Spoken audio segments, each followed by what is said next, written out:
Imagine you wake up tomorrow, and every volcano on Earth decides it's their big day. Not one, not 10, all of them. Congratulations, humanity. We just unlocked the planet's worst group project. Okay, so here's the what-if scenario. Every active volcano erupts at the exact same time. From Hawaii to Iceland to Indonesia, everything that can explode does. And yes, that includes the ones that were just sleeping.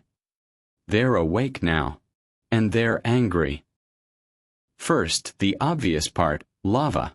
People love to picture lava flowing like a slow-motion orange smoothie, and that's true.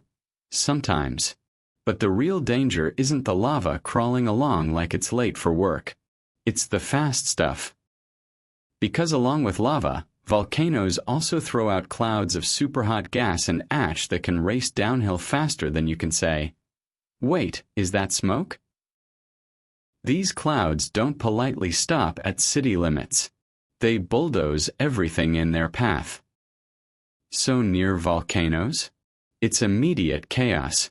Roads vanish. Power lines snap. Airports close.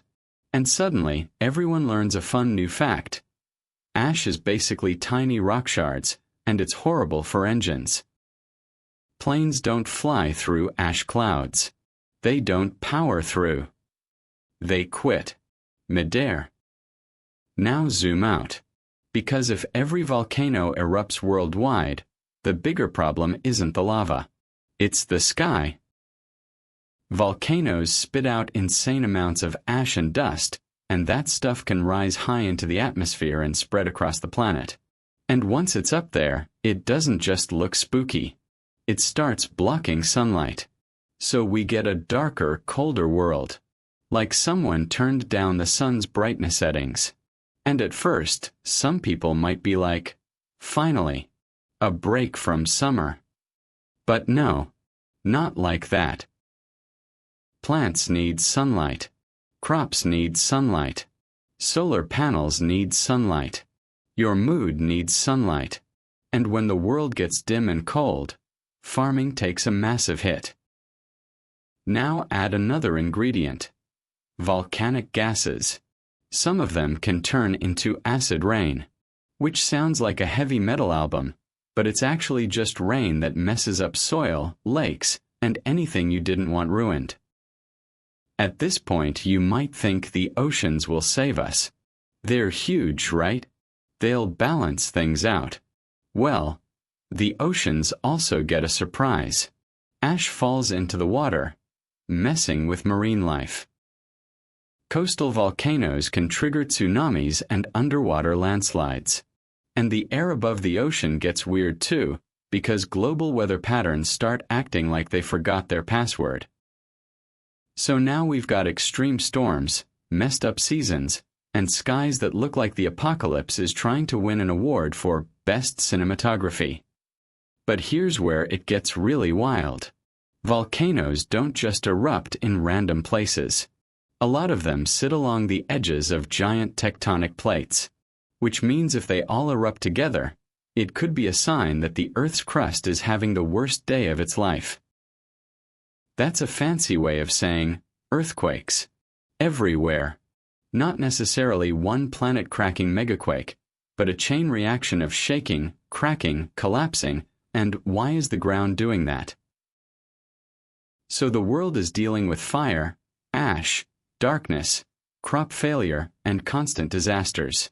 And then comes the big reveal. The real threat isn't that the Earth gets destroyed. It's that civilization gets unplugged. Because modern life depends on fragile systems. Shipping, electricity, food supply chains, clean water, communication. And in this scenario, we lose airports first, then roads, then ports, then entire regions become unreachable. Even if you're far from any volcano, you're still stuck under a dim sky with failing crops and a planet that's coughing dust into the atmosphere like it's trying to quit smoking all at once. This becomes a survival story, not an action movie. And the most shocking part, The eruptions might not even be the longest part, because once all that ash gets into the atmosphere, it can stay there for months, even years, meaning the planet could cool down for a long time. A volcanic winter situation. So, would humanity survive? Probably yes. Humans are stubborn. We've survived ice ages, plagues, and the invention of the clear phone case that turns yellow after 2 weeks. But the world would change fast. Food becomes the main issue. Cities would struggle.